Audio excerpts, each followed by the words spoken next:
কই সবার কাছ থেকে গরম করে। হ্যালো, এই আমাকে বলতে বুঝে যাচ্ছে।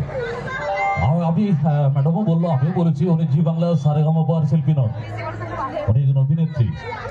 এইভাবে হাতে তালি দিয়ে ভরিয়ে দেবেন, কারণ সারপুর একটা ঐতিহ্য, ভালোবাসা খুব মিষ্টি আমি জানি। এইভাবেই চাইবো যে প্রত্যেকটি কথা, প্রত্যেকটি গান হবার পরে সঙ্গে সঙ্গে তো এমন ঝড় তোলার মতো আওয়াজ হবে যেন পুরো ভারতবর্ষটা কেঁপে ওঠে, তাই তো ম্যাডাম? ডায়লগ হবে? ডায়লগ ডায়লগ আচ্ছা, ডায়লগ হবে। অভিনেত্রীকে যখন এনেছেন তখন তাকে ডায়লগ তো বলতেই হবে, এটা তার কর্তব্য। কারণ যেটা আপনারা সিরিয়ালে দেখেন সেটা যে সামনাসামনি জাস্ট কিছুক্ষণের জন্য উপভোগ করা, তার জন্যই তো অভিনেত্রীকে আনা। তো সেটা তো বটেই, কিন্তু